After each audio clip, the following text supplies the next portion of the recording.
कैसे हैं बेटा आप सब। मैं आपकी हिंदी की अध्यापिका उषा मैम। बेटा आज की जो हमारी वर्कशीट है 35 दिनांक 23/9 और बेटा यहाँ पे आपको विद्यार्थी का नाम, कक्षा अध्यापिका का नाम भरना है। उसके बाद जो हमारी कविता है वो है सूर्यकांत त्रिपाठी निराला द्वारा रचित अट नहीं रही है। इस कविता में कवि ने फागुन की मादकता को प्रकट किया है। कवि फागुन की सर्वव्यापक सुंदरता को अनेक संदर्भों में देखता है। जब मन प्रसन्न हो तो हर तरफ फागुन का ही सौंदर्य और उल्लास दिखाई पड़ता है। तो शुरू करते हैं बेटा ये कविता। सबसे पहले भावार्थ। प्रस्तुत पंक्तियों में कवि ने फागुन माह में आने वाली बसंत ऋतु का वर्णन बहुत ही खूबसूरत ढंग से किया है। कवि कहते हैं कि फागुन की आभा इतनी अधिक है कि वह प्रकृति में समा नहीं पा रही है। फागुन माह में ऐसा लगता है मानो प्रकृति एक बार फिर दुल्हन की तरह सजकर तैयार हो गई है, क्योंकि बसंत ऋतु के आगमन से सभी पेड़ पौधे नई नई कोपलों, नई कोमल पत्तियों, कोपलों मीन्स नई कोमल पत्तियों को हम कोपले बोल देते हैं, रंग बिरंगे फूलों से लद जाते हैं। और जब भी हवा चलती है तो सारा वातावरण उन फूलों की भीनी खुशबू से महक उठता है। उस समय ऐसा लगता है मानो फागुन खुद सांस ले रहा हो और वातावरण को महका रहा हो। बेटा ये है कविता का भावार्थ, जो हमें पंक्तियाँ दी गई हैं उसका भावार्थ। अब हम पंक्तियों के अनुसार उसका सरल अर्थ करेंगे। अट नहीं रही है।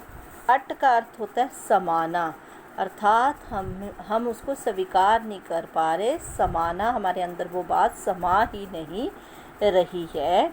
आभा, चमक, फागुन, नीचे भी बेटा दिए गए हुए हैं शब्दार्थ। समाना, पाट पाट, जगह जगह, शोभाश्री, सौंदर्य से भरपूर। पट, समा नहीं रही है। आभा चमक हो गया। फागुन, फागुन महीने की बात हो रही है इसमें। अट नहीं रही है। कवि क्या कह रहा है कि फागुन माह के सौंदर्य में जो डूबे हुए कवि को हर स्थान पर फागुन का उल्लास ही दिखाई देता है, और प्रकृति का उन्माद, जो प्रकृति में उन्माद भरा हुआ है वो समाता हुआ दिखाई नहीं दे रहा है। आभा, जो उसके अंदर चमक है, वो कहीं भी समाई हुई दिखाई नहीं दे रही है। कवि को जो फागुन की शोभा कहीं भी समाती हुई दिखाई नहीं देती है। चारों तरफ प्रकृति का जो सौंदर्य फैला हुआ है। अब कवि क्या कह रहे हैं? कवि फागुन मास से क्या कह रहे हैं कि हे फागुन, कहीं सांस लेते हो पर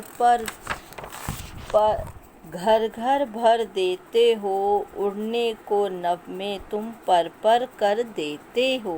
कवि क्या कह रहे हैं कि हे फागुन, जब तुम सांस लेते हो तो अपनी छोड़ी हुई सांस के साथ सुगंध से चारों ओर प्रसन्नता भर देते हो। पर्यावरण में जो श्वास के साथ महक उठता है, जो खुशबू महक उठती है पर्यावरण को और महका देती है। और अगली पंक्ति में क्या है? इतना ही नहीं, अपनी सुगंध में पंख लगाकर तुम आकाश में उड़ जाते हो। पर कर देते हो अर्थात आकाश में उड़ जाते हो। आँख हटाता हूँ तो हट नहीं रही है। कवि क्या कह रहे हैं कि जैसे चारों तरफ आकाश, धरती, सब जगह सुगंधित हवा जो है वो खुशबू फैला रही है। तो क्या कहते हैं कवि कि सौंदर्य से भरपूर होकर जो फागुन महीना है वो पूरी तरह से चारों तरफ अपनी अभिभूत सौंदर्य को निरंतर फैलाता जा रहा है। तो कहता है ये जो सौंदर्य है, इस सौंदर्य दर्शन से मेरी आँख हट ही नहीं रही, अर्थात मेरी दृष्टि इस पर आके टिक गई है, वो हट ही नहीं रही है, मैं हटाने में असमर्थ हूँ। फिर आगे क्या कह रहे हैं, कहीं हरी कहीं लाल कहीं पड़ी है उर्मे मदगंध पुष्पमाल, पाट पाट शोभा श्री पट नहीं रही है। अगली पंक्तियों में क्या कह रहे हैं कवि कि जो मदगंध होता है भीनी भीनी खुशबू। अब कवि क्या देखते हैं कि नए पल्लव, जो नए पत्ते आते हैं, पल्लव होता है पत्ते, उससे लदी पेड़ों की जो शाखाएं हैं उन पर नए लाल लाल कोमल फूल और पत्तियां दिखाई दे रहे हैं। ऐसा प्रतीत हो रहा है कि फागुन के हृदय पर, उर होता हृदय, फागुन के हृदय पर मंद मंद जो है खुशबू बिखरती हुई पुष्पमाला जो है उसके गले में पड़ी हुई है। बेटा उर होता है हृदय, तो जैसे हम माला पहनते हैं तो वो लटकती हुई हमारे दिल के ऊपर, हमारे हृदय के ऊपर आती है ना, तो उसी तरह कवि इसमें ये कहना चाह रहा है कि फागुन के दिल पर, फागुन के हृदय पर जो मंद मंद खुशबू देने वाले फूलों की माला है वो ऐसे माला पड़ी हुई है, ऐसा प्रतीत हो रहा है। इस तरह क्या हो रहा है, सौंदर्य से भरपूर फागुन की शोभा सब जगह इतनी फैल रही है कि वो कहीं भी समा नहीं पा रही है। बेटा ये आपकी वर्कशीट है। अब इसके हम प्रश्न उत्तर की तरफ चलते हैं। कहता कवि की आँख फागुन की सुंदरता से क्यों नहीं हट रही है। बेटा पहला प्रश्न है कि फागुन में आने वाली बसंत ऋतु में प्रकृति की अद्भुत सुंदरता ने कवि का मन मोह लिया है, इसलिए कवि की आँख फागुन की सुंदरता से हट नहीं रही है। अगला प्रश्न है हमारा, वह फागुन में ऐसा क्या होता है जो बाकी ऋतुओं से भिन्न है, अर्थात अलग है। क्या होता है फागुन में, नए नए पेड़ पत्ते फूलों से पत्तियों से लद जाते हैं, चारों तरफ खुशबू का वातावरण महकने लगता है। फिर उसके बाद प्रकृति के सौंदर्य की दृष्टि से आपको सबसे अच्छी, बेटा इसमें तो आपको जो अच्छी लगती है ऋतु आप लिख सकते हो कि आपको कौन सी अच्छी लगती है। किसी को सर्दी अच्छी लगती है, किसी को बसंत अच्छी लगती है, तो जो भी आपको ऋतु अच्छी लगती है। मैंने इसमें बसंत ऋतु के बारे में लिखा है क्योंकि बसंत ऋतु में पूरी धरती हरी भरी ऐसे लगती है जैसे दुल्हन की तरह सज गई हो।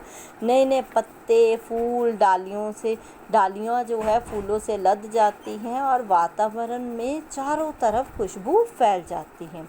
अब प्रस्तुत कविता में मानवीकरण अलंकार के 2 उदाहरण देने हैं। बेटा मानवीकरण आपको पता ही है, जो निर्जीव वस्तुओं को जब हम मनुष्य के रूप में, यहाँ पे बताया गया है कि जब हम निर्जीव वस्तुओं को मनुष्य के रूप में सजीव करके दिखाते हैं तो वहाँ पे मानवीकरण अलंकार होता है। तो इस प्रश्न का उत्तर है हमारे पास कि कहीं सांस लेते हो घर घर भर देते हो, अर्थात सांस तो सजीव जो है वही लेगा ना, जो जिंदा है।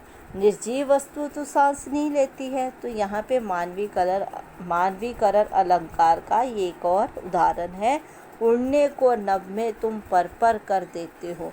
तो फागुन जो है उसको कह रहा है निर्जीव है वो, लेकिन उड़ता कौन है आकाश में, पंख लगाकर पक्षी उड़ते हैं। तो यहाँ भी मानवीकरण अलंकार का ये दूसरा उदाहरण है। अगला प्रश्न है, सूर्यकांत त्रिपाठी निराला के बारे में और जानकारी इकट्ठी कीजिए और इनके विभिन्न रचनाओं के नाम भी लिखिए।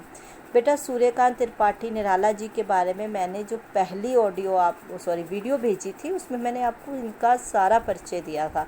फिर भी हमारा ये प्रश्न है कि एक तो निराला जी छायावादी युग के जो 4 स्तंभ हैं, जयशंकर प्रसाद, सुमित्रा नंदन पंत और महादेवी वर्मा, ठीक है, उनमें से ये चौथे स्तंभ थे।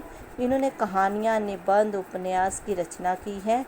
सूर्यकांत त्रिपाठी निराला की ये रचनाएं हैं, काव्य संग्रह है, उपन्यास है, कहानी संग्रह है और निबंध है। बेटा ये प्रश्न आप पढ़िए, समझिए। अगर आपको अभी नहीं समझ आती है तो ऑनलाइन कक्षा में हम जुड़ेंगे, तब आप अपने डाउट मुझसे क्लियर कर सकते हैं। चलिए बेटा, थैंक यू।